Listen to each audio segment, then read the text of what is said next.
बिस्मिल्लाहिर्रहमानिर्रहीम, अस्सलाम वालेकुम, सुबह खैर। आप देख रहे हैं एक्सप्रेसो, मैं हूं हिना आदिल और मैं हूं अली अनीक सैयद। उम्मीद आप खैर आफियत से होंगे और शब आशूर आपने नवासे रसूल को पुरसा देते हुए गुजारा होगा।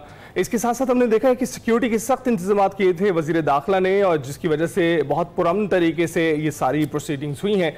और अब ये देख रही हैं आप है ना कि मौसम में भी कुछ तब्दीली तेजी से आ रही, मानसून के स्पेल्स जो हैं वो गिर रहे हैं। हवाले से भी इंतजाम थे और यौम आशूर पे हमने देखा कि इस बार मोबाइल सर्विस भी उस तरीके से मुअत्तल नहीं की गई, वरना मुल्क भर में मुअत्तल होती थी और बहुत ज़्यादा मसला होता था उन लोगों को जो लोग कुछ ऑनलाइन काम कर रहे होते थे या ऑनलाइन ऑर्डर्स वगैरह जिनके आने होते थे, उसमें मसाइल होते थे। लेकिन इस बार बड़े अच्छे और बेहतरीन किस्म के इंतजाम थे। मौसम के हवाले से भी वीकेंड पर बारिश थी और हम देख रहे हैं कि आज भी बारिश जो है ना उसकी तवक्को की जा रही है। और आप देख रहे हैं कि 9 बजे से 12 बजे तक 30% चांस है कि बारिश हो, और उसके बाद फिर 2 बजे से तकरीबन 6 बजे तक बारिश होने का इम्कान है, जिसमें 4 बजे के करीब जो है 70% चांस है कि बारिश होगी। और उसके बाद फिर रात 2 बजे से लेके सुबह 8 बजे तक बारिश होने की प्रेडिक्शंस हैं कि जी मानसून शुरू हो रहा है। एक अफसोसनाक जो वाक़या है उसका भी जिक्र कर लेते हैं जनाब। जो गुज़िश्ता हफ्ते जुमे के रोज कराची में 5 मंजिला इमारत गिर गई और 27 जाने ले गई। मलबे से मिलने वाली आखिरी लाश 13 साला जैद की थी और मरने वालों में 1.5 साला बच्ची समेत 11 खवातीन और 16 मर्द शामिल हैं। सिविल अस्पताल इंतजामिया के मुताबिक 30 साला सुनीता ताहाल जेर इलाज है और 10 जख्मियों को तिब्बी इमदाद के बाद डिस्चार्ज भी कर दिया गया था। रेस्क्यू हुकाम ये कह रहे हैं कि लवाहिकीन की जानिब से जारी फहरिस्त के मुताबिक तमाम बॉडीज निकाल ली गई हैं और मजीद किसी शख्स की मौजूदगी की इत्तला भी नहीं है। और अगर बात करें गिरने वाली इमारत के मलबे की, तो वो उठा लिया गया है। गुज़िश्ता रोज मीडिया से गुफ्तगू करते हुए वज़ीर आला सिंध मुराद अली शाह की जो गुफ्तगू थी, उन्होंने कहा कि कल जो खतरनाक इमारतें सामने आई, देखेंगे किसने तामीर की इजाजत दी और 480 से जायद खतरनाक करार दी गई। ज्यादातर बिल्डिंग्स डिस्ट्रिक्ट साउथ में है। जो लोग इसमें मुलविस होंगे उनको सख्त से सख्त सजा दिलवाई जाएगी। सानिया बिल्कुल बहुत दुखी सानिया था और यही कोशिश की जी जो रिकवरी का या रेस्क्यू का जो एक फेज था वो चला है। एक डिटेल मीटिंग में लूँगा इस बिल्डिंग के गिरने की वजूहात भी पता करने के लिए। तो कमिटीज तो बना दी थी हमने ताकि उसी वक्त असेस करें। 480 से ऊपर डेंजरस बिल्डिंग्स करार दी गई हैं, उनको असेस करके और उनके लिए कोई ऑल्टरनेट देखना। कुछ तो अभी कल एक वाक़या हुआ था, एक बिल्डिंग जो है वो तो कुछ साल पहले की बनी हुई है। अनफॉर्चुनेटली उसके पीछे जाएंगे वो किसने उसकी इजाज़त दी। जो लोग भी इसके में होंगे मुलविस करार, उनको सजा भी दी जाएगी। बिलाशुबा एक दिलखराश वाक़या था। पीपल्स पार्टी के रहनुमा नबील गबोल जो हैं वो जाए हादसा पर पहुंचे उसका और अपनी हुकूमत पर उन्होंने तीर बरसा दिए। उन्होंने कहा कि गैर कानूनी तामीरात के खिलाफ सख्त ऑपरेशन का आगाज किया जाएगा और सिंध बिल्डिंग कंट्रोल अथॉरिटी को उन्होंने आड़े हाथों लिया है। उन्होंने कहा है कि बदउनवान इदारा है, क्या सईद गनी से भी इस्तीफे का मुतालबा करें। कहा जाता है कि SBCA का DG डॉन है और उसको कुछ कहेंगे तो ऊपर से फोन आ जाएगा। सबसे बड़ा करप्ट इदारा हमारा SBCA है। मैं जिम्मेदार ठहराऊंगा SBSC को, सिंध बिल्डिंग कंट्रोल अथॉरिटी को। मैंने अपने minister local government Saeed Ghani को कहा सिर्फ नोटिस देने से कुछ नहीं होता है भाई, नोटिस तो सब दे देते हैं। नोटिस के बाद यही SBCA के असिस्टेंट डायरेक्टर, मेरे पास नाम है उनके, वो जाते हैं बोला भाई ये नोटिस दिया है, अगर तुम्हें वापस करवाना है नोटिस पैसे दो। ये पैसे लेते हैं, जो पैसा नहीं देता उसका ऊपर का एक फ्लोर को तोड़ते हैं, दूसरे फ्लोर पर जो है पैसा लेके चले जाते हैं। ये एक बहुत क्रिमिनल एक्ट है। बेहतर ये है कि ये सिर्फ सस्पेंड नहीं होने चाहिए बल्कि अरेस्ट होने चाहिए। बिल्कुल, और एक्शन होना चाहिए, खाली नोटिस नहीं दिए जाने चाहिए, कह रहे थे नबील गबोल साहब। असिस्टेंट कमिश्नर लियारी शहरियार हबीब ये कहते हैं कि लियारी की तमाम मखदूश इमारतों के खिलाफ आज से कार्रवाई होगी। इंतहाई मखदूश 51 इमारतें आज से मुनहदम करेंगे और 2 इमारतें जो देखने में खस्ता हाल हैं उन्हें लाजमी मुनहदम किया जाएगा।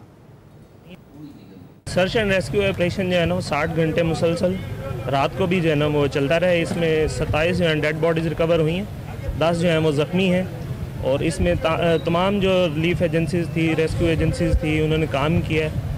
और अभी जो है ना इस पूरे कॉम्प्लेक्स को हम जो है ना वो डिमोलिश करने के लिए जाएंगे, क्योंकि बाकी सारी जो बिल्डिंग्स भी हैं मखदूश हैं और जितनी भी पूरी लियारी में और साउथ डिस्ट्रिक्ट में मखदूश बिल्डिंग है उनके खिलाफ जो है कल से एक्शन स्टार्ट किया जाए। इस प्लॉट के इर्द 3 एडजॉइनिंग जो है ना बिल्डिंग्स हैं वो तीनों मखदूश हालत में हैं। उसको जो है ना SBC की टीम आके असेस करेगी कल, और इसमें ऑलमोस्ट 2 तो विजिबली जो है वो मखदूश हालत में है, तो उनको डेमोलिशन एट द अर्लीस्ट की जाएगी।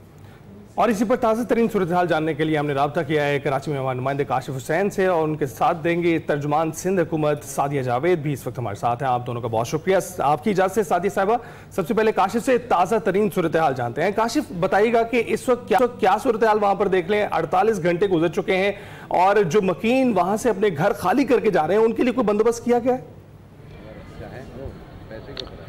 जी बिल्कुल, सबसे बड़ा सवाल यही है कि जिन इमारतों की निशानदेही खुद वज़ीर आला सिंध ने की और इसके अलावा यहाँ पर आने वाले लियारी के मुंतखब रुकन कौमी असम्बली ने की, उन इमारतों को खाली कराने के बाद उन मकीनों को कहाँ रखा जाएगा, इस पर कोई प्लान अभी तक सिंध हुकूमत का सामने नहीं आया। अगर हम बात करें पूरे कराची की तो 578 के करीब इमारतें हैं जो कि इंतहाई मखदूश हैं। सिर्फ ये जो ज़िला जुनूबी है इसके अंदर 480 इमारतें हैं, और अगर लियारी की बात की जाए तो 122 इमारतें ऐसी हैं जो कि नाकाबिले रिहाइश हैं, और वहाँ पर रिहाइश पजीर जो ख़ानदान हैं उनकी ज़िंदगी को शदीद खतरात ला के। लेकिन जिस तरह हमारी एक रिवायत है कि एक सानिया होता है, उस सानिया के ऊपर हम हरकत में आते हैं, बयानात होते हैं, ब्लेम गेम होता है, इल्ज़ामात लगाए जाते हैं, लेकिन हासिल कुछ नहीं होता। अगर कोई इखलाकी तौर पर मजबूत एक माशरा होता तो यकीनन कोई ना कोई अथॉरिटी, कोई ना कोई शख्स इसकी जिम्मेदारी लेता और अपना इस्तीफ़ा पेश करता। लेकिन पाकिस्तान की रिवायत ये नहीं है, ख़ासतौर पर हमारे शहर के अंदर सानियात एक के बाद एक होते हैं, लेकिन एक के दूसरे पर जिम्मेदारी डाली जाती है।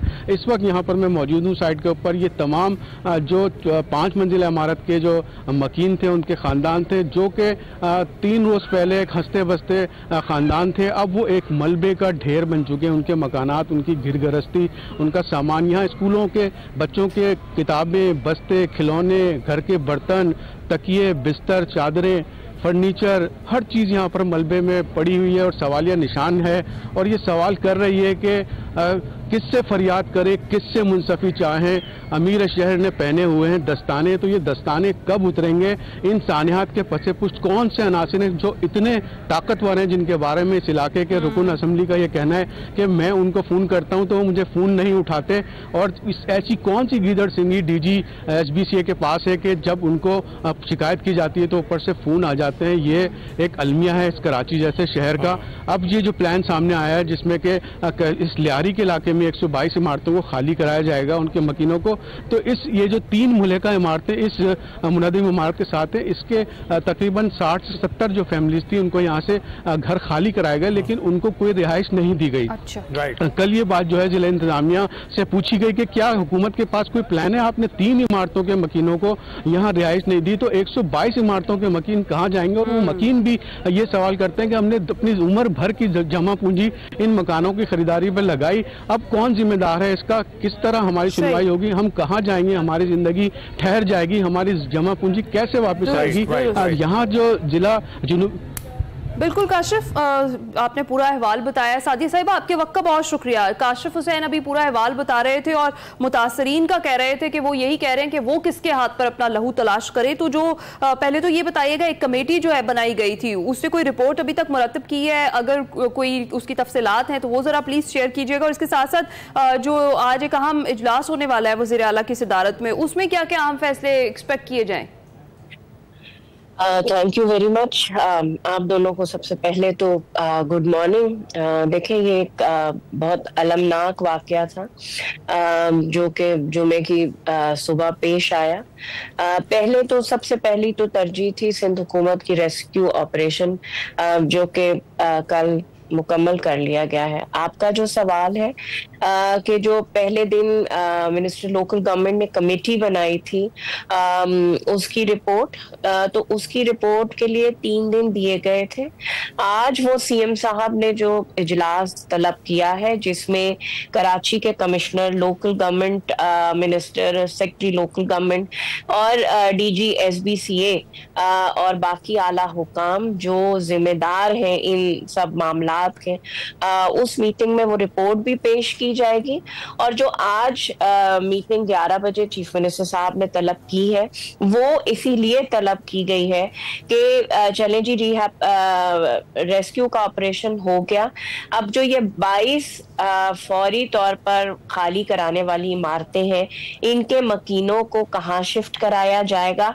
सबसे बड़ा मरहला इस वक्त ये है कि इनको कहाँ शिफ्ट कराया जाएगा और इनके लिए रिहैबिलिटेशन प्लान देना पड़ेगा, क्योंकि जाहिर सी बात है गवर्नमेंट टेम्परेरी कोई जगह प्रोवाइड करेगी और परमानेंटली इनको कहीं शिफ्ट करना होगा। तो आज इस पे भी फैसला होगा और कि किस तरह से इनको रिहैब किया जाए, क्योंकि अगर रिहैबिलिटेशन प्लान नहीं दिया जाएगा, देखिए मेरा पहले दिन से ये कहना है कि जो इन बिल्डिंग्स में ये एक एक कमरे के पगड़ी वाले या खरीदारी वाले फ्लैटों में लोग रह रहे हैं, वो जाहिर सी बात है वो गरीब लोग हैं, फाइनेंशियल स्ट्रेन्स हैं। ये जो ज्यादातर बिल्डिंग्स की निशानदेही की गई है, मैं नई बिल्डिंग्स की बात नहीं करी, मैं पुरानी बिल्डिंग्स की बात कर रही हूँ, जिसमें ज्यादातर जो निशानदेही है वो कोई 50 साल पुरानी बिल्डिंग है, कोई 60 साल पुरानी बिल्डिंग है, और ये मालिकाना हुकूक पर नहीं है, ये पगड़ी सिस्टम पर है। तो पगड़ी तो बहुत छोटे से अमाउंट में 500,000 रुपए में फ्लैट मिल जाता है और ये लोग उसमें रिहाइश पजीर हो जाते हैं। फिर जाहिर सी बात है जो वो मालिक मकान है, जब वो इतने थोड़े से पैसे इनसे ले रहा है तो वो मेंटेनेंस क्यों कराए, वो क्यों देखे कि जी मेरी बिल्डिंग गिरने वाली है। अच्छा, ये मकीन वो घर इसलिए नहीं छोड़ते कि जाहिर सी बात है कि हम फाइनेंशियल कंस्ट्रेंट होगा ना सादिया जी, बिल्कुल फाइनेंशियल कंस्ट्रेंट है, और इसलिए भी नहीं छोड़ते कि जब अगर ये छोड़ेंगे, अगर वो कहता भी है कि मैं मुरम्मत कराऊं, तो वो ये इसलिए नहीं छोड़ेंगे कि वो तो फिर आगे किसी बिल्डर को बेच देगा, और वो बिल्डर तो इनको फ्लैट बना के नहीं देगा। तो जाहिर सी बात है एक बड़ा रिहैबिलिटेशन प्लान देना पड़ेगा, जिस पर आज डिस्कशन होगा, और चीफ मिनिस्टर साहब जो हैं, हम बहुत जल्द इनके रिहैब के लिए सिंध हुकूमत अपना प्लान पेश करें। बिल्कुल, आपने बिल्कुल ठीक बताया है। जो बिल्डिंग को चला रहे होते हैं, उनकी इंतजामिया होती है, वो इस तरह के इकदाम करते हैं, रिहायशी ये करते हैं, लेकिन SBCA क्या कर रहा है? क्योंकि आप देख रही हैं कि SBCA का जो प्राइमरीली काम है वो यही है कि वो बिल्डिंग्स का चेकअप रखे और जो इस तरह की मखदूश इमारतें हैं उनको पहले ही खाली करा लिया जाए, जो अपनी मुद्दत पूरी कर चुकी हैं। तो आपको लगता है जो नबील कबूल साहब का बयान सामने आया उससे आप इत्तफाक करती हैं? देखिए, हर आदमी की अपनी राय होती है। बिल्कुल SBCA जिम्मेदार है, और SBCA में जो भी काली भेड़े, चाहे वो उसका DG क्यों ना हो, कोई असिस्टेंट डायरेक्टर क्यों ना हो, उसके खिलाफ सिंध हुकूमत कार्रवाई करेगी, क्योंकि इंसानी जान सबसे कीमती है। देखिए, मैं पहले दिन से ये बात कर रही हूँ कि नोटिस लगा के आप आ गए और उसके बाद आप पलट के नहीं गए, तो आपकी जिम्मेदारी पूरी नहीं हो गई। जहां बहुत सारे लोग बात करते हैं कि SBCA के अफसरान ये बात करते हैं कि जी हम तो बता के आए थे, हम तो नोटिस दे के आए थे, तो देखें जिम्मेदारी SBCA पे ज्यादा बड़ी है कि उसको ये अगर पता था, अगर उसके उसमें था कि ये बिल्डिंग मखदूश है और ये गिर सकती है, तो उनको अगर लवाहिकीन वहाँ के जो हैं, जो लोग मकीन थे, वो नहीं सुन रहे थे, तो उसको अपने DG को बताना चाहिए था। अच्छा। और मेरा मानना है कि DG को बताना चाहिए था, और DG को मिनिस्टर को, देखें बात ये होती है जो पॉलिटिकल फोर्सेस होती है ना, उनको इतने इस तरह के डिसीजन लेने में बहुत मसाइल होते हैं, क्योंकि वो सोचते हैं कि जी हमारा तो वोट बैंक खराब होगा अगर लोगों को रोड पर फरमा रही हैं सादिया साहिबा, बिल्कुल आप दुरुस्त फरमा रही हैं। अच्छा, तो, इसमें एक चीज और भी मैं पूछना चाह रही थी, वो ये कि क्या सिंध हुकूमत अब ये भी इरादा रखती है कि आगे जो इस तरह के बिल्डर्स हैं जो चंद हजारों के एवज इस तरह इमारतें फरोख्त करते हैं और ये मखदूश इमारतें जो हैं वो फिर इस्तेमाल कराई जाती हैं, उनके खिलाफ भी कोई जो है वो एक्शन लिया जाएगा सिंध हुकूमत की जानिब से? आज के इजलास में इस हवाले से भी कोई फैसला होगा? जी, आज के इजलास में SBCA की जो कारकर्दगी है कराची में, जिसकी सब लोगों ने शिकायत की, ये नहीं कहा जा सकता, मतलब मिनिस्टर लोकल गवर्नमेंट ने इवन कहा है कि काली भेड़े हैं SBCA में। आज SBCA के मुतालिक चीफ मिनिस्टर साहब के पास जो मीटिंग है उसमें फैसला किया जाएगा। जो बिल्डर्स कराची में इलीगल कंस्ट्रक्शन में इन्वॉल्व हैं उनके खिलाफ कार्रवाई के लिए बिल्कुल चीफ मिनिस्टर साहब ने कहा है, उनके खिलाफ कार्रवाई होगी। जो अफसरान SBCA के इन्वॉल्व हैं उनके खिलाफ कार्रवाई होगी। और बिल्कुल नबील गबोल की इस बात से मैं एग्री हूं कि कराची में जो बिल्डर माफिया इलीगल कंस्ट्रक्शन में इन्वॉल्व है उसके खिलाफ मैसिव ऑपरेशन की जरूरत है। बहुत शुक्रिया सादिया साहबा, आपने गुफ्तगू की। जो तर्जुमान सिंध हुकूमत हमें बता रही थी सिंध हुकूमत का जो स्टांस है, लेकिन हमारे साथ काशिफ भी मौजूद हैं और इस वक्त वो ऑन ग्राउंड हमें सारी सूरत हाल से आगाह करें। काशिफ, आप बताइएगा, सादिया साहिबा की गुफ्तगू आपने सुनी है, क्या आपको लगता है कि क्या वाकई ये मामूली सी रकम पर पकड़ियों का मसला है, इंतजामिया का मसला है, या जो लोग वहां रह रहे थे उनका ये कहना है कि उन्होंने लाखों रुपए इसके एवज दिए हैं, वहां रिहाइश के एवज, वो भी अपनी जगह पे सालिम हकीकत मौजूद है?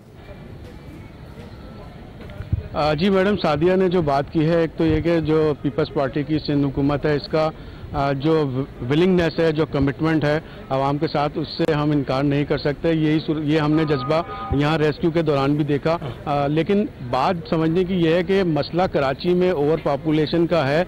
70 की दहाई के बाद से लो कॉस्ट हाउसिंग की कोई स्कीम कराची में नहीं बनी। आखिरी स्कीम औरंगी के बाद सरजानी टाउन बना था।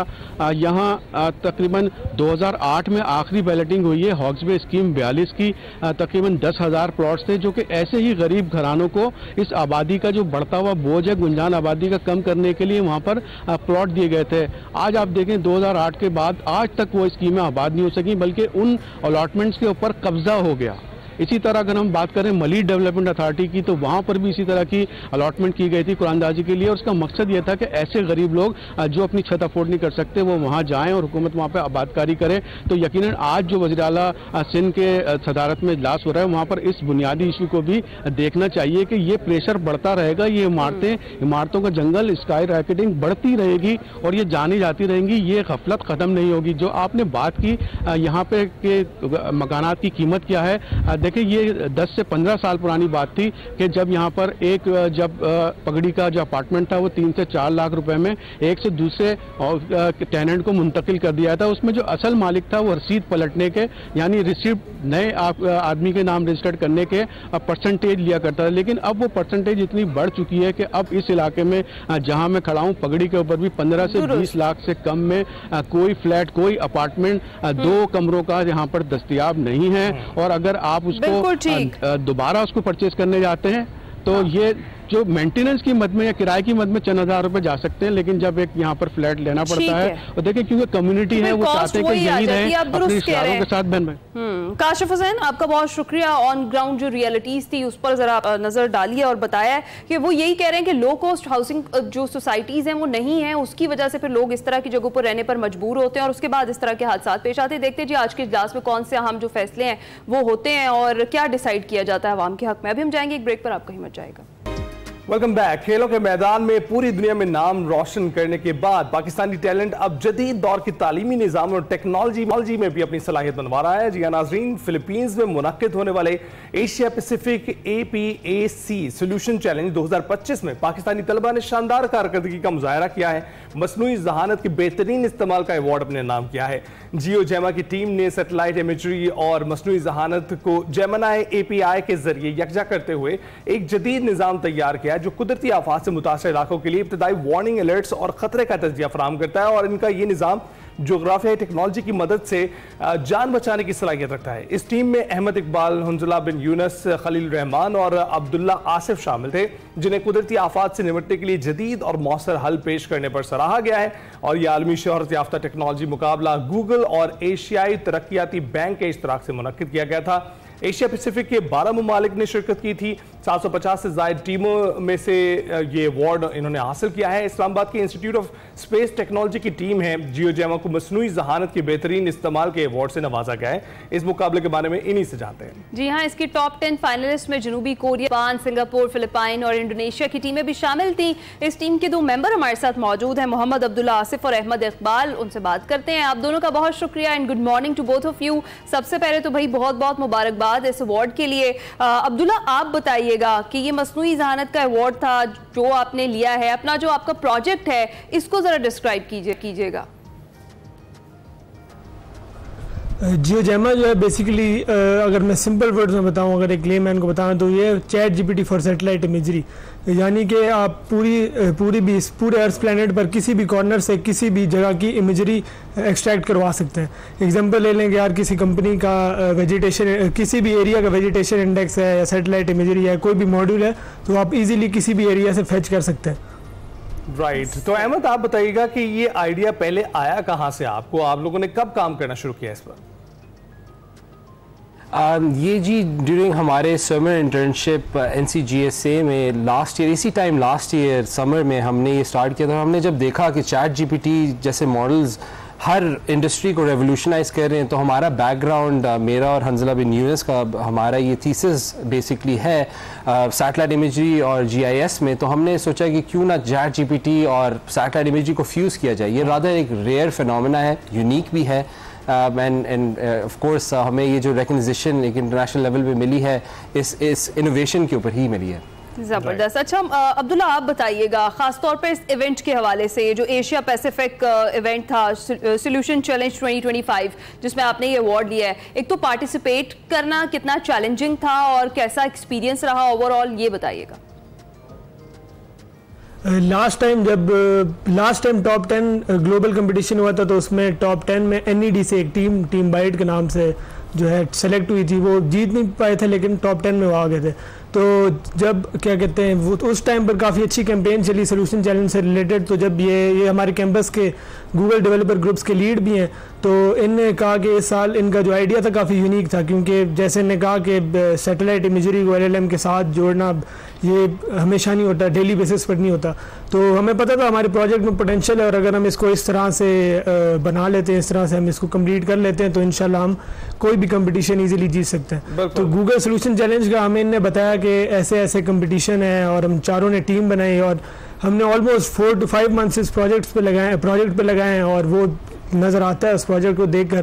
तो जब हम टॉप 10 पे आए थे, तो हमें उम्मीद थी कि इंशाल्लाह हम जीत जाएंगे, और इंशाल्लाह माशाल्लाह जीत के आए हैं। तो अहमद आप बताइएगा कि दीगर जो टॉप 10 में दीगर टीमें थी, उन्होंने किन प्रोजेक्ट्स पे काम किया था और उनमें से किन प्रोजेक्ट ने आपको मुतासर किया? जो एक टीम थी कोरिया से, उन्होंने एक again using AI routing system, एक रेवोल्यूशनरी सा एक नया अप्रोच दी थी एम्बुलेंस सिस्टम्स की राउटिंग के ऊपर। एक वो काफ़ी एक इंटरेस्टिंग था। उनसे थोड़ा सा हमारी एक कंपटीशन था, लेकिन समहाउ अपना जो जियोजेमा we won the best AI solution in Asia माशाल्लाह से। तो हमने लाइक बड़ा एक अच्छी फीलिंग थी जब हम मेन स्टेज पे पाकिस्तान का झंडा लहरा रहे थे कि दिस इज़ द टेस्टमेंट कि हमारा जो AI टैलेंट है मौजूद इस कंट्री में, it is in front of you at the global stage. ज़बरदस्त। और हमें बड़ी खुशी होती है जब इस तरह से हमारा टैलेंट जो है वो ग्लोबली जो है वो हाईलाइट होता है, और उसके बाद इस तरीके से अवार्ड्स जीत कर आता है वापस। अच्छा अब्दुल्ला आप बताइएगा, आपने बताया कि ये जो जर्नी था आपका, ये पूरा 5 से 6 महीने आपने इस प्रोजेक्ट को दिए, बड़ी मेहनत की और काम किया। खास तौर पर इस कंपटीशन को जीतने के लिए कौन कौन से चैलेंजेस थे जो आपको फेस करने पड़े? प्रोजेक्ट को वैसे पिछले साल से दोनों लगे हुए हैं। हमने तो सोल्यूशन चैलेंज में इसको ज्वाइन किया था। बेसिकली ये गूगल की पहली AI रिसर्च ग्रांट है जो इन दोनों को मिली थी, क्योंकि इनका ये FYP था बेसिकली। तो ये इन लोगों ने पिछले साल समर में स्टार्ट किया था। तो जब सोल्यूशन चैलेंज का हमें पता चला, तो हम चारों ने अपनी एक टीम बनाई। उसमें इनिशियली तो हमें ऑब्वियस सी बात है कि जब आप इतने बड़े प्रोजेक्ट पे, मैं सेकेंड ईयर का स्टूडेंट हूँ, उस पर काम करने लगो, तो इनिशियली तो आपको लगता है कि यार ये हो पाएगा कि नहीं। लेकिन वही है कि अगर आप एक चीज़ पर लग जाओ कंसिस्टेंसी के साथ और अच्छे टीम वर्क के साथ, तो वो फिर चाहे कुछ भी हो जाता है। तो बीच में जाहिर है एक दिन हमारा ऐसा गुजरता था कि वो इतना प्रोडक्टिव होता था कि हम कहते थे बस हम तो बहुत अच्छा जा रहे हैं, और एक दिन हमारी एक विड्थ बढ़ाने में जो है पूरा दिन लग जाता था। तो ये छोटे मोटे मसले, ये सब चीज़ें जो है ना पार्ट होता है, और ये इन सब को हमने फेस किया और फिर जाके हम माशाल्लाह जीते हैं। राइट। तो अहमद ये बता रहे हैं अब्दुल्ला के 2 साल पहले से काम जारी था और उन्होंने इस कंपटीशन के लिए शिरकत की थी। तो ये जो टीम है ये बहुत लाइकली थी कि बन जाती, या बहुत अनलाइकली थी, आप लोगों ने मुंतखब एक दूसरे को बहुत ही हादसाती तौर पर किया? जी, जैसे अब्दुल्ला ने मेंशन किया है, ये मेरा अंडर ग्रेजुएट थीसिस है। हमें एक गूगल की तरफ से एआई रिसर्च ग्रांट मिला, गूगल डीप माइंड की तरफ से। तो क्या जैसे जैसे हमारी रिसर्च ये मैच्योर होती गई, वी लुक्ड फॉर टैलेंट अपना with in institute of space technology में। तो of course Abdullah second year student है, माशाल्लाह से just turn 19, young upcoming talent है। खलील रहमान को भी हमने ऑन बोर्ड किया। सोल्यूशन चैलेंज के लिए हमें 4 बंदों की स्लॉट की ज़रूरत थी। तो माई सेल्फ एंड हंजला, हम अगेन जैसे मैंने कहा कि हमने टैलेंट को सोर्स किया and then we collaborated together and somehow अपना we manage to win this competition as well. ज़बरदस्त। अच्छा अब्दुल्ला, 12 ममालिक की करीबन 750 जो थी या इससे ज़ायद टीमें थी, पहले दिन से ही आप लोग श्योर थे अपने प्रोजेक्ट को लेकर के हम ही विन करेंगे इसे, या कहीं ना कहीं कोई डाउट था आपको कि आगे बड़ा मुकाबला मुश्किल है? मेरा ख्याल है कि अगर डाउट होता तो आज हम स्टेज पे ना होते। पहले दिन से जब हमने इसको स्टार्ट किया था तो हमारे जहन में टॉप 10 नहीं था, हमारे जहन में था कि हमने इंशाल्लाह जीत कराना है। तो इसी माइंडसेट के साथ हमने इस प्रोजेक्ट को स्टार्ट किया था। बीच में काफ़ी मसाइल भी आए हर उसमें फेज़ में, कभी डिप्लॉयमेंट का टाइम, कभी इनिशियल लेवल पर। तो हमने उन सबको जो है मतलब एक मोटिवेशन के साथ कि हमने जीत के आना है, हमने फिलीपींस जाना है, तो इस मोटिवेशन से हमने इस काम किया। बिल्कुल। अब्दुल्ला और अहमद, आप दोनों का बहुत बहुत शुक्रिया और इंशाल्लाह आपकी मोटिवेशन बरकरार रहेगी। मजीद भी कारनामे आप सरअंजाम देंगे। अवार्ड तो जीत कर ले आए, लेकिन इनके साथ साथ हमें भी मोटिवेशन मिली है और खुशी भी इस बात की है कि हम एआई में भी किसी से पीछे नहीं है। ब्रेक पर जाएंगे। वेलकम बैक टू एक्सप्रेसो जी। एक बार फिर से हम जिक्र करने लगे अमेरिका में होने वाले world police and fire games 2025 का, जिसमें पाकिस्तान पुलिस के एहलकार शानदार किस्म की कारकर्दगी दिखा रहे हैं। और अगर आप बात करें इस्लामाबाद पुलिस के कांस्टेबल अली नवाज की, तो उन्होंने बॉक्सिंग में सिल्वर मेडल अपने नाम किया है। और अली नवाज ने 86 किलोग्राम की जो वेट कैटेगरी है उसमें सिल्वर मेडल अपने नाम किया है। और गोल्ड मेडल की बाउट में अली नवाज को ऑस्ट्रेलियन बॉक्सर ने 3-2 से शिकस्त दे दी थी। मजीद अली नवाज से बात करते हैं। बिल्कुल Ali, thank you very much join करने के लिए। कैसे आप? अल्हम्दुलिल्लाह मैं ठीक, आप ठीक हैं? बिल्कुल ठीक ठाक। अली, बहुत बहुत आपको मुबारकबाद क्योंकि आपने सिल्वर मेडल जीता है। सबसे पहले अपने जर्नी के हवाले से बताइएगा, कब सोचा बॉक्सिंग करने का और रिंग में कब से उतरे हैं? जी बहुत शुक्रिया। बॉक्सिंग का जर्नी मेरा 2010 में शुरू हुआ था, जो कि रैंडम नहीं था। मेरा कोई इरादा नहीं था बॉक्सर बनने का। मैं पार्क में जाता था वहाँ पे क्रिकेट खेलने, तो क्रिकेट में ना मुझे वो बॉलिंग देते थे ना बैटिंग। तो वापसी में जब घर आता था तो कोच मिले थे मुझे बॉक्सिंग के। उन्होंने मुझे कहा जी आप बॉक्सिंग क्लब आए, वो ले जाके उन्होंने मेरी ट्रेनिंग मुझे दी। फिर मेरा इंटरेस्ट बढ़ा। घर वालों ने शुरू में बड़ा रोका था, तो उनको भी फिर मनाने में मुश्किलात हुई, लेकिन समहाउ अल्हम्दुलिल्लाह मैं लाइन पे चल रहा अपनी गेम की। जबरदस्त। अच्छा अली, ये बताएं कि इस्लामाबाद पुलिस आपने बॉक्सिंग से पहले ज्वाइन की या फिर बाद में आपको ये शौक पैदा हुआ? इस्लामाबाद पुलिस क्योंकि मैं पैशनेट था एक फोर्स का हिस्सा बनने के लिए। बचपन से ही कोई दिल में आज़म था कि अपने इस मुल्क की खिदमत करनी है, तो मैंने पुलिस ज्वाइन की, इस्लामाबाद पुलिस, जो कि 2019 में मैंने ज्वाइन की थी। राइट। तो अली थोड़ा सा फासला कीजिएगा अपने कैमरे से, आपके हेड स्पेस कम हो रही है। ये बताइएगा कि आप जो है, आप जब ये आपने शुरू किया तो उस वक्त आपने बताया कि आपको घर वालों से जो है मुखालफत का सामना करना पड़ा, तो उससे कैसे डील किया आपने? घर पे क्योंकि मैं सिंगल पेरेंट रेज हुआ, मेरी वालदा अकेली थी, तो उनको बड़ी फिक्र रहती थी उनके बच्चों की। हम 3 ही भाई थे, तो बाकी भी जो थे बॉक्सर हैं, तो लेकिन वो मुझे नहीं चाहती थी, मैं सबसे छोटा हूँ, तो वो मुझे नहीं चाहती थी कि मैं बॉक्सर बनूं। लेकिन मैंने उनसे बड़ी जिद की कि अम्मी मैं कुछ हासिल कर सकता हूँ। तो मुझे नहीं था पता, ये आज से 15 साल पहले का जर्नी है जो मैंने शुरू किया था। अल्हम्दुलिल्लाह आज अल्लाह ताला ने मुझे वर्ल्ड पुलिस गेम्स का सिल्वर मेडलिस्ट बना दिया। जबरदस्त जबरदस्त। अच्छा अली, यानी कि आपको मोटिवेशन घर से ही मिल गई, अपने भाइयों से ही, कि आपने भी बॉक्सिंग करनी है। मुझे बताएं कि घर में भी कोई मैच वैच हो जाता है बॉक्सिंग का? हाँ, अक्सर कहा। अभी तो भाइयों ने मेरे बॉक्सिंग छोड़ दी, जब वो एक्टिव बॉक्सर्स थे, जब वो क्लब लेवल पे खेला करते थे, डिस्ट्रिक्ट लेवल पे, तो उनके साथ प्रैक्टिस करता था घर में। तो अम्मी अक्सर हम दोनों को ही मारती थी कि भाई अब एक दूसरे को क्यों मार दो। तो वहां पर मुखालफत नहीं होती थी? वहां पर अम्मी नहीं रोकती थी? वहाँ पर हम अम्मी को जैसे बच्चे छोटे होते जिद करते हैं अपनी माँ से कि अम्मी मुझे खिलौना चाहिए, तो हम कहते थे अम्मी हमें प्लीज लड़ने दें आपस में, हमारी प्रैक्टिस हो रही है। अच्छा, वैसे जबरदस्त प्रैक्टिस की आपने, बहुत अच्छी ट्रेनिंग की, आप सिल्वर मेडल जीते हैं। तो इस ट्रेनिंग के मुतालिक बताइएगा कि एम क्या था? क्या आपने पहले से सोच रखा था कि मेडल लेकर ही आना है? जी मैंने ये पहले से अपना एक इरादा बना लिया था। मेरे आईजी साहब ने मुझे, जो कि अली नासिर रिजवी साहब है, मेरे inspector general of police Islamabad, उन्होंने मुझे बहुत सपोर्ट किया। उन्होंने अपने पास मुझे बुलाया था जब इस गेम्स का इनविटेशन मुझे आया था, तो उन्होंने सारे जो मेरी सपोर्ट थी, जितनी भी मेरे को एक डिपार्टमेंट दे सकता है, उन्होंने मुझे सपोर्ट दी, मुझे हौसला अफजाई की मेरी। और उनकी ये, अगर उनकी सपोर्ट होती तो मैं आज शायद इस मुकाम पे ना होता। सही सही सही। हम भी जी उनके मशकूर हैं कि इतना जो टैलेंट है पाकिस्तान का वो सामने लाने में उन्होंने अपना किरदार अदा किया। अच्छा अली बताएं कि आपका फर्स्ट इंटरनेशनल कंपटीशन था कोई, इससे पहले भी आप इंटरनेशनली जो है वो कोई कंपटीशन में पार्टिसिपेट कर चुके हैं? ये मेरा फर्स्ट, क्योंकि जिंदगी का पहले इंटरनेशनल टूर्नामेंट था मेरा, और वो भी वर्ल्ड पुलिस गेम्स था जिसमें के 70+ कंट्रीज ने पार्टिसिपेट किया। और हम सिर्फ पाकिस्तान पुलिस की तरफ से 3 खिलाड़ी थे, एक रेसलिंग में, 2 बॉक्सिंग में। तो बहुत प्रेशर था शुरू में कि अपनी पूरी कंट्री का नाम लेके आए हैं, अपने पूरे पुलिस डिपार्टमेंट का नाम लेके आए हैं, अपने दोस्तों की सपोर्ट से इधर आए हैं, तो बहुत प्रेशर था। बट उस प्रेशर के साथ डील किया और अल्हम्दुलिल्लाह आज सिल्वर मेडल हुए बैठे हैं इधर। अली दोस्त वगैरह डरना तो नहीं शुरू हो गए, आप मेडल ले आए?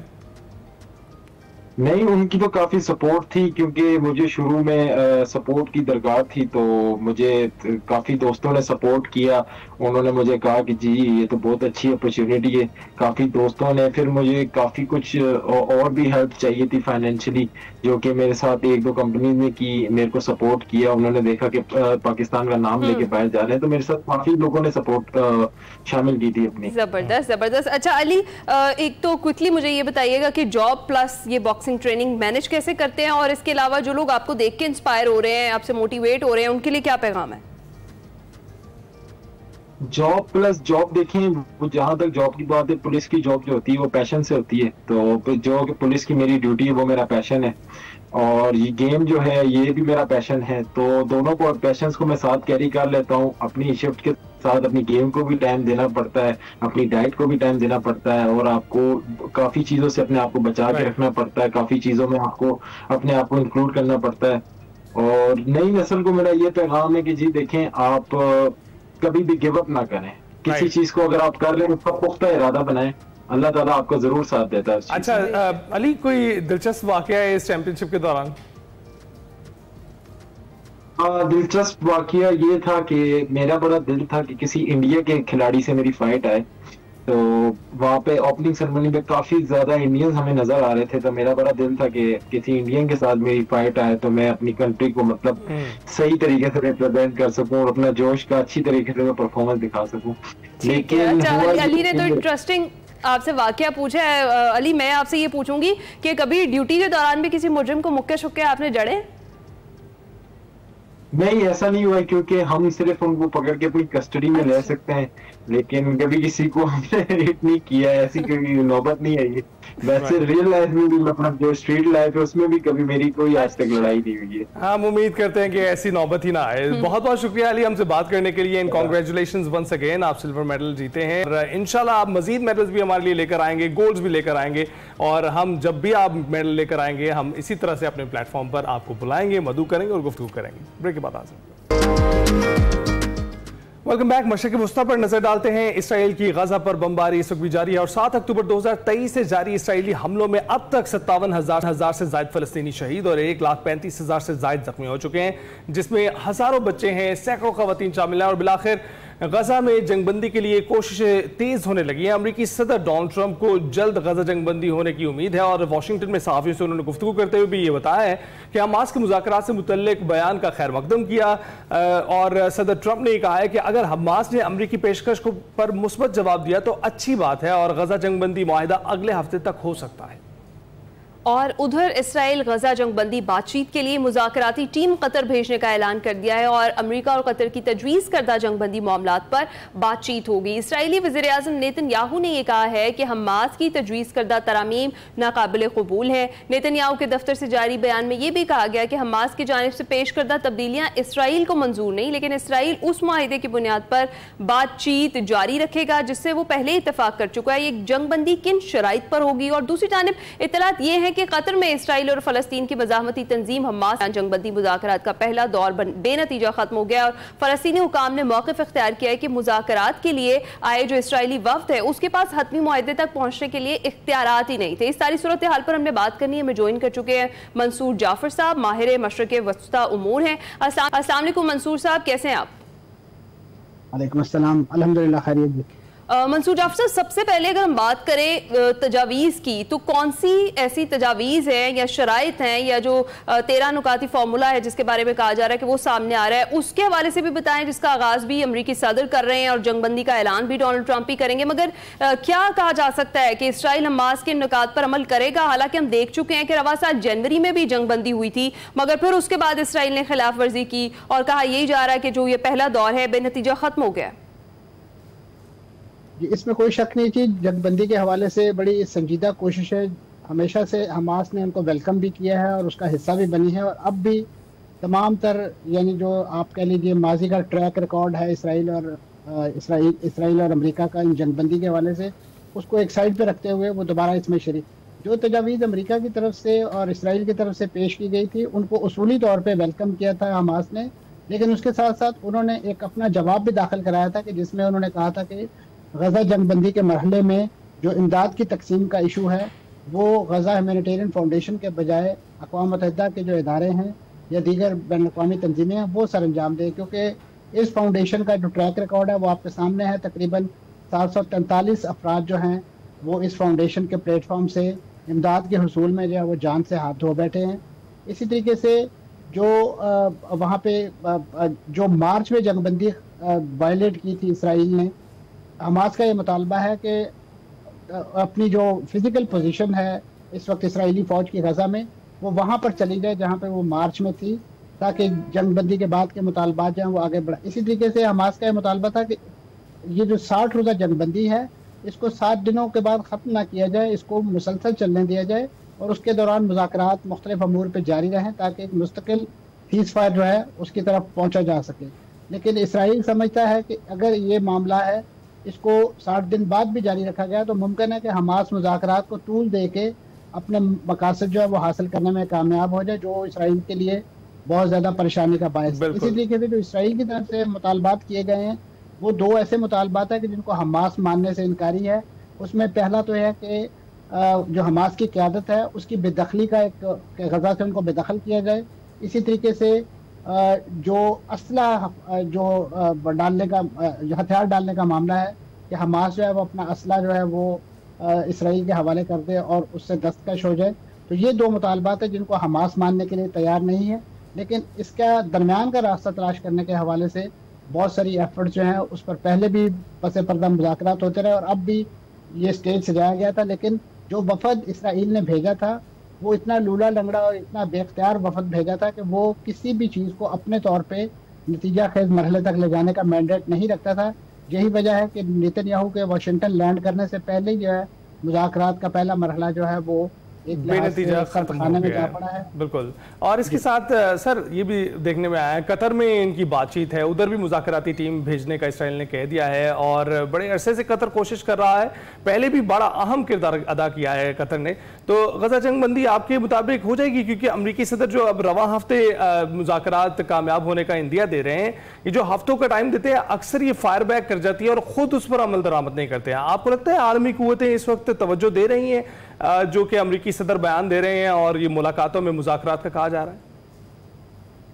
इसमें कोई शक नहीं। अगर आप देखें कि रिसेंटली जो एक वर्ल्ड फोरम यानी आप ब्रिक्स का इजलास जो हुआ है ब्राज़ील में, उसका जो एक एलामिया उसमें बड़ा शद्दोमत के साथ जो है इस गजा के मसले को डिस्कस किया गया है और उस पर बड़ी सख्त एक मौक़िफ़ जो अख्तियार किया गया और मुतालबा किया गया है कि इस गजा की जंग को जो है वो अब किसी मंतकी अंजाम तक पहुँचाया जाए, क्योंकि बहुत ज़्यादा जानें जो हैं वो ज़ाया हो चुकी हैं।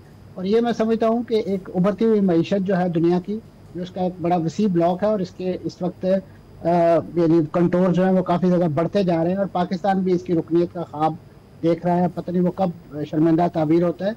लेकिन इसी तरीके से जो बैकेंड पे जो अरब दुनिया के अंदर डिप्लोमेसी है वो अपने तौर पे जारी है।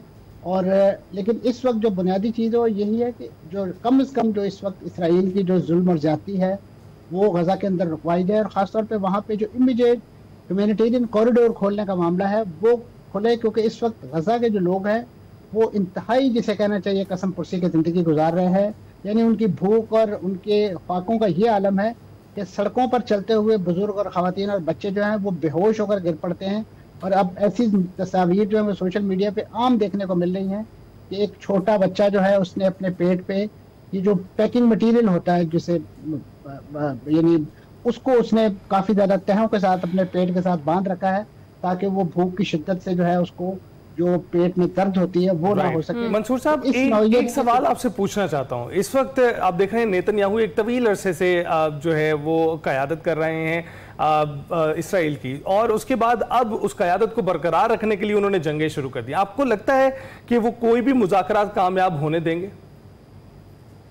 इसमें कोई शक नहीं कि उनका इस वक्त जो सियासी, मैं समझता हूँ, जवाज है, उनका एग्जिस्टेंस है, वो तमाम की तमाम मुनहसर है इस वक्त इस जंग पर, क्योंकि इसी का न सहारा लेके उन्होंने अमरीकी सदर तक को जो है इसराइली अदालतों में मुदाखलत का मैंडेट दे रखा है। वो वहाँ बैठ के बयान देते हैं कि इसराइली अदालतें जो है वो इनको इस वक्त स्पेयर कर दें, क्योंकि इस वक्त वो एक जंग की हालत में है। और ख़ुद नेतन्याहू भी जाके अदालत के सामने जो उनकी इन कैमरा प्रोसीडिंग होती है उसमें यही मिन्नत करते हैं कि मैं इस वक्त जंग की हालत में हूँ, मैं आपकी बात मानने के लिए तैयार हूँ, आपके सामने अपना मौक़िफ़ रखने के लिए तैयार हूँ, लेकिन इस वक्त हमें जान खिलाफी दे दीजिए।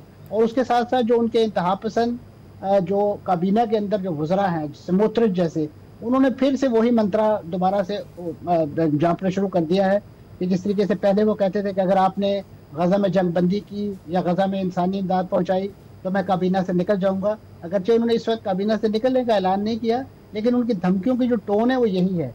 ये वो बेसिकली प्रेशर टैक्टिक्स हैं, चाहे वो अंदरूनी सियासत के हवाले से हों या अमेरिका के खुद जो मफादात हैं उस हवाले से हों। हाँ। जब भी जंगबंदी मुज़ाकरात का दौर डाला जाता है, इस नौइयत का सिनेरियो जो है वो क्रिएट कर दिया जाता है ताकि नेतन्याहू अपने आप को बेबस और बेख्तियार कहकर इस सारे कज़िये से पाक साफ होकर निकल जाते हैं, और उसके बाद दोबारा से जो है उनकी जंगी मशीन फ़लस्तीनियों पे आतिश वाहन की बारिश जो है वो उसका सिलसिला शुरू कर देती है। बिल्कुल मंसूर साहब, आपने सही जिक्र किया कि अमेरिका के क्या मुफादात हैं या अमेरिकी सदर के, क्योंकि ईरान इसराइल जंगबंदी में भी अमेरिकी सदर ने किरदार अदा किया, लेकिन उसके बाद भी हमने देखा कि इसराइल बाज नहीं आया। इसराइल ने यमन में किया है हौसियों पर जो एक फ़ज़ाई हमला एक बार फिर से, और इसी तरह से गजा इसराइल जंगबंदी का जिक्र हो रहा है और उसी की बात की जा रही है। तो उसमें आपको क्या लगता है, क्या सोल रीज़न है जिसकी वजह से ये जंगबंदी जो है वो नहीं हो पा रही, और मेजर कौन सी ऐसी शराइत है आपको लगता है जिन पर ये जंगबंदी होगी, और क्या इसको कंटिन्यू इसी तरह रखने में इनके अपने मफादात हैं, इसलिए ये मामला इसी तरह लटका रहेगा हमेशा? देखिए जी, इस वक्त मैं समझता हूँ जो डायकोटमी या डबल स्टैंडर्ड खासतौर पे अमेरिका और इसराइल की तरफ से देखने को मिलता है, वो दुनिया को और अपने राय अम्मा को ये बावर करा रहे हैं कि हमास तो एक दहशतगर्द तंजीम है, लेकिन उनकी बदकिस्मती ये है कि वो इसी दहशतगर्द तंजीम के साथ अपने कैदियों की रिहाई के मुज़ाकरात करने पर मजबूर हैं। अब ये वो एक ऐसी डायकोटमी है कि जिसको उनका ना इंटेलिजेंशिया बाई करने के लिए तैयार है, ना उनकी इवन इंतज़ामिया बाई करने के लिए तैयार है। इवन इसराइल के अंदर भी यही सूरत हाल है, और जितना बड़ा दबाव इस वक्त जो यरगमाली फैमिलियों की तरफ से इसराइली वज़ीर-ए-आज़म पर है वो बयान से बाहर है, क्योंकि इस वक्त उनका जो सबसे बड़ा कंसर्न वो यही है, क्योंकि खुद इसराइल इस बात को मानने के लिए यानी मानने का एतराफ़ कर रहा है कि इस वक्त तकरीबन 27 के करीब जो हैं वो जिंदा कैदी मौजूद हैं, बाकी तकरीबन 250 के करीब में से यही बच गए, बाकी कुछ तो रिहा हो गए थे और कुछ जो है वो इसराइली की बमबारी का निशाना बन चुके हैं। बिल्कुल ठीक। ऐसे में सिर्फ और सिर्फ एक अश्क-शोई जो है उनकी मकसूद है। हो सकता है कि इस जंगबंदी का अंजाम भी जो है वो माजी में होने वाली जंगबंदियों से कोई ज़्यादा बेहतर ना हो, क्योंकि इसराइल को जंग ही सूट करती है, और अमेरिका अगरचे इस वक्त डोनाल्ड ट्रंप साहब को जो है इस वक्त नोबेल प्राइज दिलवाने के लिए जुटा हुआ है, और खासतौर पर वो खुद जुटे हुए हैं कि वो खुद को किसी तरह से नोबेल प्राइज जो है ना वो दिलवा दें। लेकिन इसके साथ साथ आप देख रहे हैं कि आपने जंग की बात की और फिर ब्रिक्स के एलामिया की बात की, तो ब्रिक्स एलामिया में ये भी कहा गया आलमी कुव्वतों की जानिब से कि ईरान पर जो ये हमला किया गया है अमेरिका की जानिब से ये खतरनाक है, और ये जो एटमी हथियारों का इस्तेमाल है उसकी हौसला शिकनी नहीं बल्कि उसकी हौसला अफजाई करेगा। इसमें कोई शक नहीं जी, ईरान को तो एक जवाब मिल गया ना दुनिया को बताने के लिए, अपने अवाम को बताने के लिए। कल को वो जो अली खामेनेई है उनका दिया गया फतवा भी वापस ले सकते हैं कि देखें आज हमारे पास अगर न्यूक्लियर बॉम्ब होता तो इसराइल हमारी तनसीबात पे इस अंदाज से हमला ना करता। तो लिहाजा ये तमाम की तमाम जितनी भी एग्रेशन है और इस नौइयत का उनको दीवार के साथ लगाने, और देखिए इस वक्त जो खुद वॉच डॉग्स बना रखे हैं अक़वाम मुत्तहिदा के ज़ैली इदारों की सूरत में, आलमी जौहरी तवानाई एजेंसी, वो इस वक्त बिल्कुल जिसे कहना चाहिए कि पफट के तौर पे जो है उनके हाथों में खेल रही है। बिल्कुल सही कह रहे हैं और हमेशा से ही ऐसा होता है। मंसूर जाफर साहब, आपने बिल्कुल दुरुस्त फरमाया और जितनी मंजर कशी की वो भी बिल्कुल दुरुस्त थी। हम तो दुआ गो हैं कि जल्द अज जल्द ये जो गजा इसराइल जो है वो हो जाए। आपका बहुत शुक्रिया मंसूर जाफर साहब, आप हमसे बात कर रहे थे। अभी हम जाएंगे एक ब्रेक पर। Welcome back to Expresso. जी, आप जिक्र करते हैं गुज़िश्ता माह होने वाली समर जीप रैली का, जिसमें खूबसूरती ने तो हर किसी को अपना गर्विदा बनाया, मगर एक चीज़ ने हर किसी को चौंका दिया, और वो क्या थी जी? 50 से ज़ायद मर्द ड्राइवर्स के दरमियान एक खातून भी जीप दौड़ाती नजर आई, और एक आम खातून नहीं है बल्कि इस्लामाबाद की एक यूनिवर्सिटी में असिस्टेंट प्रोफेसर हैं। हम बात करें डॉक्टर मरियम फातिमा की मजीद उनकी जर्नी पे, उन्हीं से बात करते हैं। बिल्कुल डॉक्टर साहब, आप थैंक यू हमें ज्वाइन करने के लिए। कैसी हैं आप? मैं बिल्कुल ठीक हूँ, बहुत शुक्रिया कि आपने मुझे दावत दी और मुझे बात करने का मौका दिया। मैं बिल्कुल ठीक, उम्मीद है आप भी ठीक होंगे। बिल्कुल ठीक ठाक हैं और we are really excited to know कि आप डॉक्टर हैं, प्रोफेसर हैं और फिर ऐसे खतरनाक रस्तों पर ड्राइव करती हुई ड्राइवर, ये कैसे? बहुत अनलाइकली मैच है ये। ये इतना अनलाइकली नहीं है। It's all about passion and it's all about दिलचस्पी, कि अगर आप बहुत किसी चीज़ में दिलचस्पी रखते हैं तो आप वो करते हैं। मैं दरस तदरीस से मेरा ताल्लुक है और मैं यूनिवर्सिटी में पढ़ाती हूँ, और मैं ना सिर्फ खुद बहुत ज़्यादा शौक़ रखती हूँ, मैं हमेशा कोशिश करती हूँ कि मैं अपने स्टूडेंट्स में भी ये शौक़ जो है वो पैदा करूँ। मुझे ये शौक़ जो है बड़ी हैवी मशीन वाली जीप्स को जो है ड्राइव करने का बचपन से था, और बचपन इन द सेंस कि टीन एज से था। लेकिन ये कि मैंने प्रॉपर ऑफ रोडिंग जो है मैंने 2019 से स्टार्ट की है। जबरदस्त। और इसके लिए हम पुरानी जीप्स लेते हैं। जो मेरा एक जीप क्लब है जिसकी मैं मेंबर हूँ, उसका नाम है हंसमैन 4x4। 4x4 व्हील जो है जो एक गियर होता है बिग जीप्स का, 4 व्हील ड्राइव होती हैं गाड़ियाँ।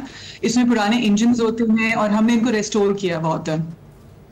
ये विंटेज जीप्स जो होती हैं, जब इनको आप रेस्टोर करते हैं तो इनकी जो पावर होती है वो एक्चुअली ऑफ रोडिंग के लिए बहुत ज़्यादा होती है। अक्सर इसमें हमने पुरानी लैंड क्रूजर्स ली होती हैं, 60 सीरीज़ या 80 सीरीज़ जो है उनके इंजन होते हैं, उनको हम रेस्टोर करते हैं और उसके बाद हम उनको जो है ऐसी जगहों पे ऑफ रोडिंग के लिए लेके जाते हैं जहाँ पे अदरवाइज एक नई सोफिस्टिकेटेड गाड़ी को लेके जाना जो है वो नामुमकिन भी है, और अगर उसमें कोई खराबी पैदा हो जाए तो there is no way coming back. Exactly जो ट्रैक है जो मैं देख रही हूँ जिस पर आप लोग गाड़ियां दौड़ा रहे हैं वो इंतहाई खतरनाक है, और बिल्कुल एक ट्रेन्ड ड्राइवर ही वहां जा सकता है, और इस तरह की जो गाड़ियां हैं वही जा सकती है, नॉर्मल गाड़ियां जा भी नहीं सकती। तो ये जो आपका एक्सपीरियंस था, 13,000 फीट की बुलंदी पर आपने गाड़ी दौड़ाई है और आपने कहा कि ये शौक आपको बहुत पहले से था, आप किससे मोटिवेट हुए उस वक्त? आप किसको देखकर इंस्पायर हुई?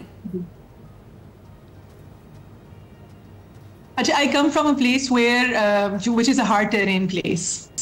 And I also come from a place जहाँ नॉर्मली बड़ी गाड़ियाँ जो हैं वो रखी जाती हैं, तो इसलिए मेरे आसपास मैंने यही गाड़ियाँ देखी, और some of my cousins had big vehicles, my brother has a big vehicle, and then हमारे पास भी है, मेरे घर में भी है, तो इसलिए मेरे लिए ये नॉर्मल सी चीज़ है। प्लस मेरी जो दोस्ती यारी और हमारा उठना बैठना, जो जीप क्लब के हमारे सारे मेम्बर्स हैं, हमारा उनसे फैमिली टर्म्स भी हैं, और वी आर ऑल फ्रेंड्स। ये कोई ऐसे जीप क्लब नहीं है जिसमें जो है स्ट्रेंजर्स हो ज्यादा, जो इसकी कैबिनेट जो है और हंसमैन 4x4 की, हम सारे ना फैमिली के साथ कनेक्टेड हैं आपस में एक दूसरे के साथ, इसलिए हम लोग के फ्रेंड्स भी लाइक माइंडेड हैं, हमारा जो फैमिली भी लाइक माइंडेड है, और मतलब that's how I grew up actually. Right.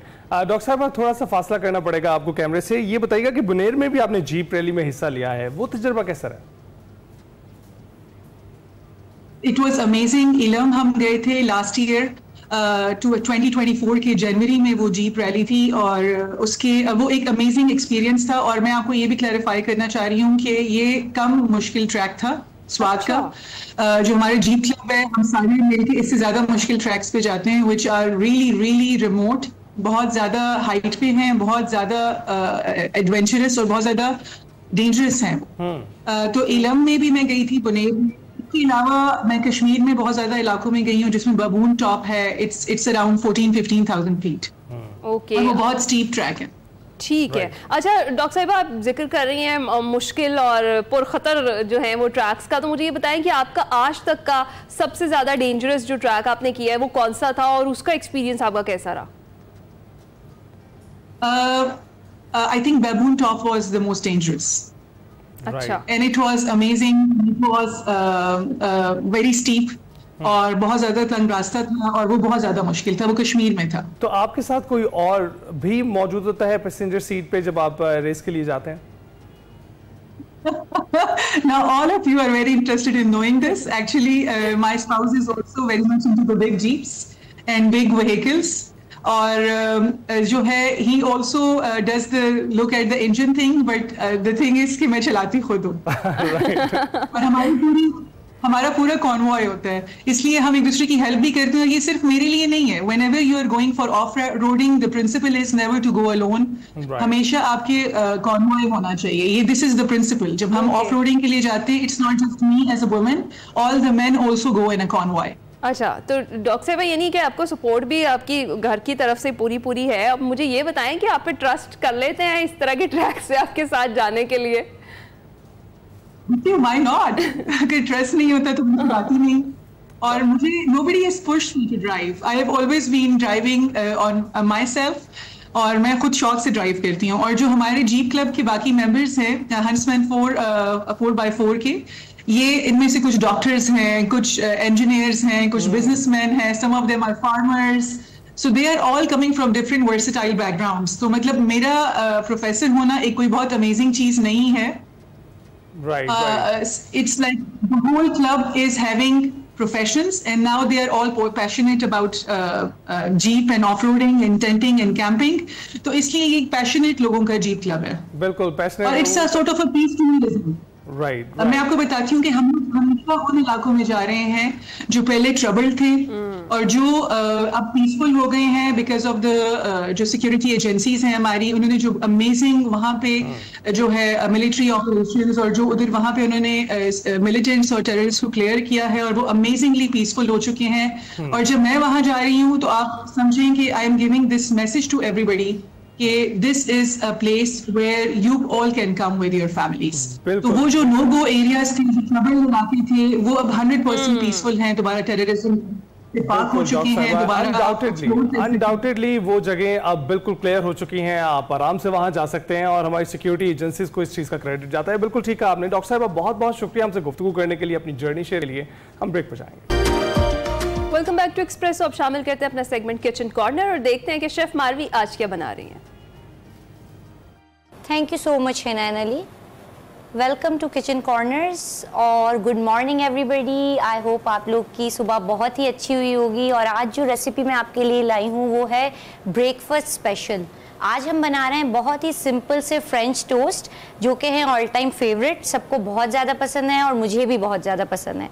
तो इसके लिए मैंने ले लिया है मिल्क और 5 to 6 ब्रेड के आप टोस्ट ले लोगे. डिपेंड्स आप कितने बना रहे हो. इसमें मैं 2 एग्स ऐड करूँगी और इसमें हम शुगर ऐड करेंगे. It's a very basic recipe. अगर आप चाहो तो इसमें आप बहुत सारी चीज़ें अपने हिसाब से डाल सकते हो. जैसे अगर आप चाहो इसमें वनीला एसेंस डाल सकते हो, चाहो तो इसमें न्यूटेला ऐड कर सकते हो. It's up to you totally कि आप किस तरह से चाह रहे हो. मैंने मिल्क ले लिया है, इसमें मैं 2 एग्स ऐड कर दूंगी. मैं दोनों चीज़ों को एक ही साथ मिक्स करके और इसको हम अच्छे से फ्राई कर लेंगे. Give it a very nice mix. अभी हम इसको बहुत ही अच्छे तरह से मिक्स कर लेंगे विद द हेल्प ऑफ विस्क. या आपके पास अगर विस्क नहीं है तो मैं तो स्पून से ही इसको मिक्स कर लेती हूँ. इसमें हम शुगर ऐड कर लेते हैं. 2 टेबलस्पून्स के बराबर मैं इसमें शुगर ऐड करूँगी क्योंकि मैं बहुत ज़्यादा एक्स्ट्रा शुगर नहीं ऐड करती. आप अगर ज़्यादा स्वीट खाना चाहते हैं तो आप इसको ज़्यादा शुगर डाल के भी बना सकते हैं. एग, शुगर और मिल्क का बहुत ही अच्छा सा मिक्सचर मैंने यहाँ पे रेडी कर लिया है. और मैं यहाँ पे ले लूँगी टोंग. आप किसी भी चीज़ से चाहो जो आपको ईजी लगे. कुकिंग इज़ ऑल अबाउट कि आपको क्या ईजी लगता है और किस तरह से ईजीली बना सकते हो, किस चीज़ में आपकी हैंडलिंग ईजीली होगी. तो मुझे इस तरह से इजी लगता है तो मैं इसको इस तरह से बना रही हूँ. इसको मैं ऑलरेडी हीटेड ऑयल में डाल दूँगी. अच्छी तरह से इसमें मैं डिप करके, अगर आप चाहो तो इसको थोड़ी देर के लिए इसको रख सकते हो बट इट्स नॉट नेसेसरी. आप इसको अच्छा सा इसमें सोक करके आप इसको फ्राई करते जाओ. आप इसको 2-2 करके फ्राई कर लो. अच्छा सा एक तरफ से गोल्डन होगा फिर मैं इसको टर्न करूँगी. जब ये थोड़ा सा गोल्डन हो जाएगा, not too much golden, but जब थोड़ा सा गोल्डन होगा तो मैं इसको फ्लिप कर लूँगी। ये कलर चाहिए होगा मुझे। मैं बनाऊँगी आपके लिए बहुत ही मज़ेदार सा मैंगो शेक विथ टैंग, जो कि बहुत ही मज़े का बनेगा। इसमें देखें ये थोड़ा सा हल्का सा ब्राउन हो गया है, मैंने इसको इसी में स्लाइस कर लिया है और इसमें मैं अकॉर्डिंग टू नीड इसका ये देखें इस तरह का कलर देके और मैं इसको डिश आउट कर लूँगी। वरना आप अमूमन क्या करते हो कि प्लेट में निकाल के इसको स्लाइस करते हो, मैंने इसको ऑलरेडी स्लाइस कर लिया है। मैं एक प्लेट में निकाल लेती हूँ इसको हम एक प्लेट में निकाल लेते हैं। आप चाहो इसको किसी प्लेटर में निकाल लो। इस तरह का कलर चाहिए होगा मुझे इसमें। इसी तरह से मैं दूसरे भी फ्राई कर लूँगी। इसमें मैं ऑयल डाल दूँगी थोड़ा सा, और अब इसी तरह से आप थोड़ा थोड़ा सा इसमें ऑयल डालोगे और आप इसमें डिप करके और आप इसको फ्राई करते रहो। इसमें मैं डाल देती हूँ।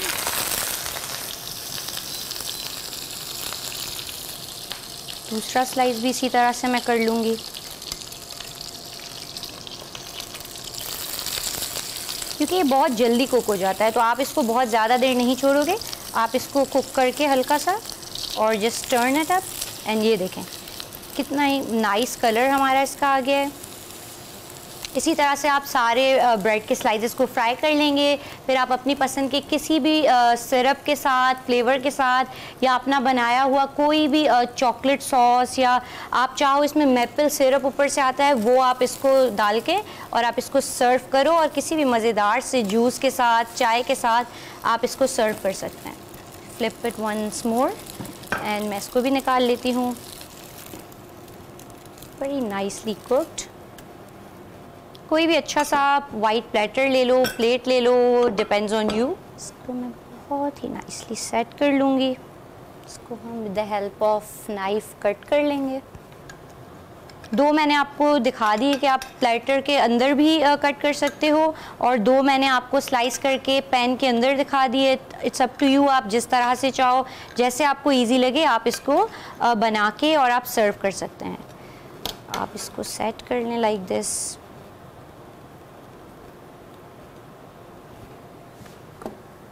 इसके साथ मैं डाल दूंगी थोड़े से मैंगोज़। इसमें साइड में हल्के से हम इसमें मैंगोज़ डाल देंगे क्योंकि आज हम इसके साथ मैंगो शेक बना रहे हैं तो इसकी हम गार्निशिंग भी मैंगो के साथ ही करेंगे। फ्रेंच टोस्ट हमारे रेडी हैं और मैं इसके साथ बना रही हूँ बहुत ही मज़ेदार सा मैंगो शेक क्योंकि मैंगो का सीज़न है और हर कोई मैंगो शेक बना रहा है और अच्छे अच्छे से डिज़र्ट्स बना के खा रहे हैं। तो मैंने सोचा क्यों ना मैं आपको टैंग के साथ एक मज़ेदार सा मैंगो शेक बनाना सिखाती हूँ। तो इसमें मैंने ले लिया है मैंगो, 2 क्यूब्ड मैंगोज़ ले लिए हैं मैंने। आप जितना बनाना चाहते हो आप उस हिसाब से ले लेना। एंड मैं इसमें डाल दूँगी शुगर, 2 और 3 टेबलस्पून्स ऑफ शुगर। इसमें मैं ऐड करूँगी क्रीम। क्रीम से बहुत ही मज़ेदार सा टेस्ट आएगा, बहुत ही मज़ेदार सा एक क्रीमी सा, बहुत ही यमी सा फ्लेवर जैसा हम बाहर अक्सर पी रहे होते हैं शेक्स, क्योंकि वो लोगों को बहुत ज़्यादा पसंद आ रहे होते हैं। बट आप क्रीम ऐड करके देखें, आपका घर में भी बहुत ही मज़ेदार सा बनेगा। इसमें मैं फुल क्रीम मिल्क ऐड कर दूँगी। आपको जितना थिक चाहिए, क्योंकि मुझे बिल्कुल वाटरी नहीं पसंद, तो मैं इसमें इतने मैंगोज़ में मैंने 1 कप या 1 ग्लास ऑफ मिल्क लिया है और इसमें मैं डाल दूँगी टैंग। ऑरेंज टैंग हम डालेंगे जो कि इसके फ्लेवर को बहुत ही ज़्यादा इन्हेंस और मज़े का बनाएगा। टैंग आप इसमें डालें, आपकी मर्ज़ी है, आप इसमें कोई सा भी टैंग का फ्लेवर यूज़ कर सकते हैं, but I personally like orange Tang, तो मैं इसमें इस ऑरेंज टैंग यूज़ कर रही हूँ क्योंकि टैंग हमें दे रहा है विटामिन सी, डी और जिंक, और ये करता है हमारी इम्यूनिटी को बूस्ट। इसमें मैं 3 टेबलस्पून्स ऑफ टैंग डाल दूँगी और just give it a very nice mix.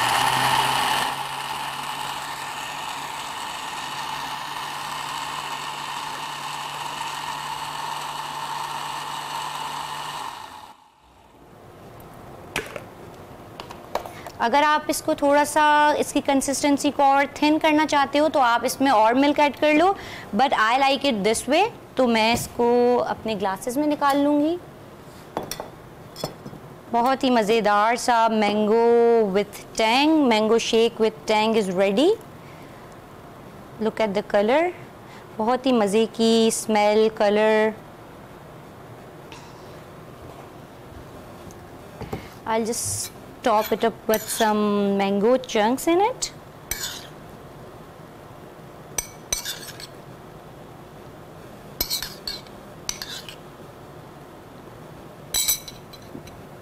बहुत ही मज़ेदार और यमी से फ्रेंच टोस्ट, उसके साथ mango milk shake with Tang हमारा रेडी है। आप लोग भी ट्राई करें और अपने रिव्यूज़ ज़रूर दीजिएगा आपको कैसा लगा। टिल देन टेक केयर, अल्लाह हाफिज़। सेगमेंट आपने देखा, इसी के साथ ही हमें दीजिए इजाज़त। आपसे मुलाकात होगी कल। अपना ख्याल रखिएगा, फीडबैक ज़रूर दीजिएगा। अल्लाह हाफिज़।